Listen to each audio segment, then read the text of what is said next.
எப்படி ஆளுங்க இவங்கதான் என்னுடைய அந்த அளவுக்கு அதனாலதான் சிரிக்கிறான் பாத்தீங்களா. ஒருத்தர் வீட்டுக்கு வந்து அதிகமா சிரிச்சுக்கிட்டே இருக்கான்னு என்ன சின்ன சின்ன ஜோக்குல விழுந்து வந்து சிரிப்பாங்க. கடை வாங்க போறான்னு அர்த்தம். உப்பே இருக்கா சாப்பிடல சூப்பரா இருக்கு காப்பு முடியும் அவன் தான் சேர்த்து தூக்கிட்டு போறான் நடக்கும். ஆக அந்த காலத்துல அந்த மனிதர் மகிழ்ச்சியா இருந்தான். அந்த காலத்தை நினைச்சு பார்க்கும் போது எனக்கு அவ்வளவு சந்தோஷமா இருக்கு என்று பேசுறதுக்கு அடுத்து ஒரு பேச்சாளர் அவங்க பார்த்தா வடகொரியாவில இருந்து வந்து ஒரு வடையை சாப்பிட்டுட்டு தென்கொரியாவா பெரிய பெரிய மிஸ்டேக்கு வடகொரியா உடனே வடகொரியாவும் நாலாயிரத்தி என்ன பிடிக்க போறான். சாரி சார் அது தென்கொரியா நிலப்ப உங்க பயங்கரமா நகைச்சுவா பேசிட்டு போறியா ஏதோ ஒண்ணு நடக்க போகுது அவ்வளவுதான். உண்மையிலேயே அவங்களும் நிறைய நகைச்சுவை நிகழ்ச்சி தொலைக்காட்சியில நிறைய பட்டிமன்றங்கள் வந்திருக்காங்க. ஏன் அதை சொன்னா இப்பதான் ஒரு வாரத்துக்கு முன்னாடி தென்கொரியா நாட்டுல இருந்து வந்திருக்காங்க. அங்க போய் நகைச்சுவை கொண்டாந்து பண்ணியிருக்க 1.5 மணி நேரம் பேசியிருக்காங்க. ஒரு வயலுக்கும் புரியல. சாயந்தரமே ரிட்டர்ன் டிக்கெட் போட்டு அனுப்பிச்சிருக்காங்க. புரியாம மண்டே சொரிஞ்சு பூரா முடியாம கிடந்துருக்கு. முடியா பிச்சு பிச்சு எரிஞ்சிருக்காங்க. அடுத்து இந்த பிள்ளை போட்டி முடியும் பிஞ்சுக்கு வருங்க. கடைசியில் பின்னாடி ஒண்ணு கட்ட தென்கொரியாவில இருந்து நம்ம பாத்தீங்களா எங்க நம்ம நடப்பு நல்லி எங்க இருக்கு தென்கொரியா எங்க இருக்கு டைம் ஆச்சுன்னு சொல்லி இறங்க முடியலன்னு சொல்லி இதுக்கு நேரம் தப்புடாங்க மாடியில் தவி இப்படி வந்துட்டாங்க. அப்படி விழுந்தால்தான் அரட்டி ஏறிக்கிடுச்சு. இது நல்ல ஹைட்டான பிள்ளை தான் பாவம். இப்பொழுது அவங்களும் பழமையான வாழ்க்கை பழமையில் அவளை விசிறிச்சு சார். அழகான கிராமம்னு சொல்லாங்க சார். கிராமம் என்றாலே அழகுதானே சார். அப்புறம் என்ன அழகான கிராமம். கிராமத்தில் வந்து கொடுத்து வச்சுட்டு தெரியுமா 85 95 வயசுல ஒரு பாட்டி வந்து உட்கார போட்டு உட்கார்ந்துருக்கே எங்க வயசுல அப்படி நம்ம உட்கார முடியுமா? அவள்தான் 55 வயசுல ஐசோன்ல படுத்து கிடக்காரு நினைப்பு.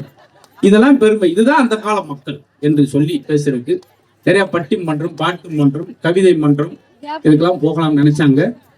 எல்லாம் எனக்கு போதும் பட்டி மன்றமே சொல்லி பட்டுக்கோட்டை அவங்க சொந்த ஊர்.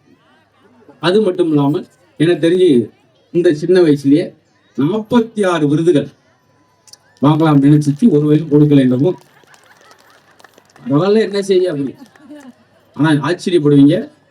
போன வாரம் அவங்க மேடையில பேசிக்கிறதுக்கும் மேடையிலே வந்து 40,000 ரூபாய் ஃபைன் போட்டாங்க. என்னம்மா பாயிண்ட் பேசுங்க ஒரு பாயிண்ட்டுக்கு அப்படின்னு சொல்லி ஃபைன் போட்டு பேசிடுவாங்க. ஃபைன் கட்டிட்டு வந்தப்படிலாம் பார்க்க. ஆமா உண்மையிலே பேசி இப்ப பார்க்கும்போது தெரியும். பேசி முடிச்சுன்னு கொண்டாடி தீர்த்துருவீங்க. முதல்ல கொண்டாடிடுவீங்க அப்புறம் தீர்த்துருவீங்க. அந்த அளவுக்கு சிறப்பா பேசக்கூடிய பட்டுக்கோட்டையிலிருந்து வருகை கொண்டிருக்கக்கூடிய சாதனா அவர்களுக்கு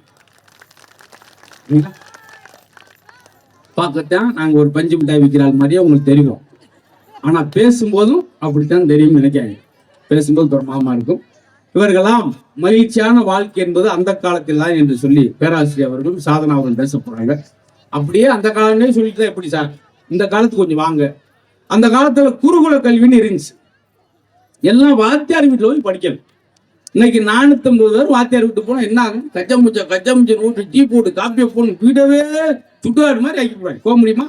குருகுல கல்வின்னு அன்னைக்கு உட்கார்ந்து ஆசிரியர் உட்கார்ந்து இருப்பார். மாணவர்கள் நின்று படிப்பார். இன்னைக்கு பாருங்க உட்கார்ந்துருக்கேன் சாஞ்சிருக்கேன் புரட்ட வரேன் காலத்துக்கு மேல போட்டிருக்கேன்.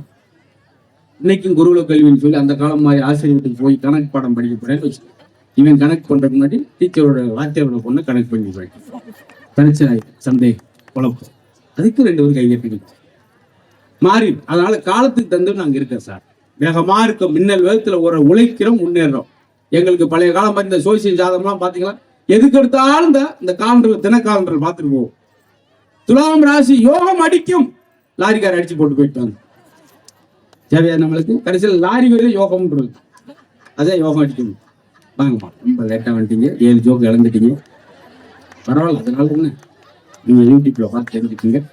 ஆமா ஆக மனநிறைவான வாழ்க்கை மகிழ்ச்சியான வாழ்க்கை என்பது நாங்க இந்த காலத்தில் அனுபவிக்கிறதா என்று சொல்லி அவங்களுக்கு நிறைய தொலைக்காட்சி தொடர்ல நடிச்சிருக்கிறாங்க. விஜய் டிவில ஒரு சீரியல முக்கியமான ரோல் நடிச்சிருக்காங்க. அது மட்டும் இல்லாமல் பல்வேறு பட்டிமன்றங்கள் தொலைக்காட்சியில் வந்த பட்டிமன்றங்களில் புகழ் பெற்றவர்கள் நிறைய நீங்க யூடியூப்ல பார்க்கலாம். உங்க பேரை போட்டாலே வரும்.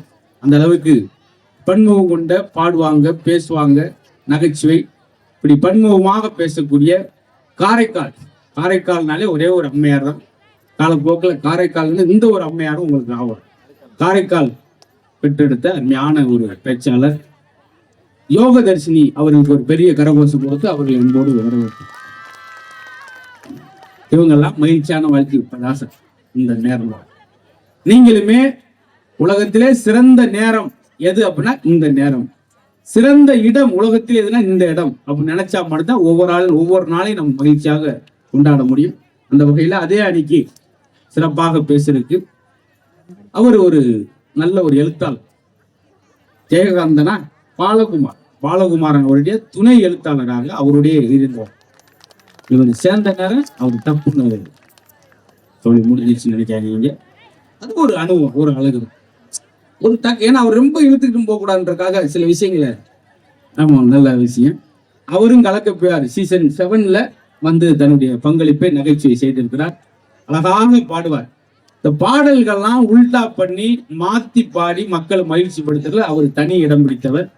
அன்புக்குரிய நம்ம கொங்கு மண்டலத்தை சேர்ந்த பிரபு, ஈரோடு பிரபு அவர்களுக்கு ஒரு பெரிய கரகோஷம் கொடுக்க நீங்க பார்க்கலாம். நெட்வொர்க்கு சமமா கோட் போட்டு வந்திருக்காரு, பேமெண்ட் இவருக்கு ஈக்குவலா இருக்குமோ நீங்க நினைக்கலாம். ஆனா அவருடைய கதையை கேட்டா நீங்க கண்ணீர் விடுவீங்க. வரும்போது பஸ்ல சட்டை தாத்தாரா நாளா கிழிஞ்சு பின்னாடி தொங்கிடுச்சு. அதை பட்டுன்னு போச்சு. ஏன்னா நார்மலா வரும்போது 4 மணிக்கு நல்லா தேனிச்சு, நல்லா இருக்கேன்னு ஒரு 7 ஆம்லெட் சேர்த்து சாப்பிட்டா பட்டான்னு தெரிச்சு ஒரு பட்டன்னு சப்ளை பண்ணிக்கிட்டு இருக்க மூக்கிலே அடிச்சு அவருக்கு எழுதிடுச்சு. அப்படின்னா அந்த இதுதான் இப்படியே அழகாக பாடுவார். இவங்கெல்லாம் பேசும்போது தெரியும், பார்க்கும்போது எங்களை பார்த்தா அப்படித்தான் தெரியும். அழகாக பேசக்கூடிய பாடக்கூடிய பிரபு அவர்களுக்கு ஒரு பெரிய நன்றி. அதே போல நாங்கள் வர்றதுக்கு முன்னாடி உங்களெல்லாம் ஒருங்கிணைத்து சிறப்பாக பேசி நல்ல செய்திகள் சொன்னார். பார்த்தீங்களா, இந்த பகுதியில் தர்மபுரியில் என்னென்ன சிறப்புகள் இருக்கு, கோயில்களின் சிறப்பு அம்சங்கள் என்ன, அப்படிலாம் தொகுத்து உங்களுக்கு நல்ல ஒரு ஆசிரியர், அவரும் நல்லாசிரியர் விருதை வாங்கிடுவார். ஏன்னா மேடை தோறும் நல்ல கருத்துகள் மட்டும் சொல்லி வரக்கூடிய அருமையான ஒரு பேச்சாளராகவும் ஆசிரியராகவும் இருந்து வரக்கூடிய நம்ம பகுதியை சேர்ந்த சேலத்தை சேர்ந்த ஆசிரியர் தங்கத்துறை அவர்களுக்கு அப்படி பேர் அமைஞ்சிடும். பேருக்கு ஏற்ற மாதிரியே தங்கத்துறை தங்கமான குணத்துக்கிறாங்க, அப்படி இருக்கணும். அதே போல இந்த நிகழ்ச்சிக்கு அழகான இசையை கொண்டு வந்து சேர்ப்பதற்கு 2 இசைக்கருவி பார்க்க 2 இன்ஸ்ட்ருமெண்ட் தான் இருக்கும். ஆனா ஒரு 15 இன்ஸ்ட்ருமெண்ட்ல இருந்து என்னென்ன இசைகள் வருமோ எல்லாத்தையுமே இந்த 2 கலைஞர்கள் இந்த இடத்துல செய்துவாங்க. அதுதான் பெரிய கலை. அந்த வகையில அருமையாக இசை எழுப்பக்கூடிய எழில் அவருக்கு ஒரு பெரிய பாராட்டு சொல்லி வாழ்த்துகிறேன். அதே போல இளம் மோகன் அவர்களுக்கு ஒரு பெரிய வாழ்த்துக்கள், நன்றிகளும். இப்பொழுது முறையாக பட்டிமன்றம் தொடங்க போறோம். நீங்கள்லாம்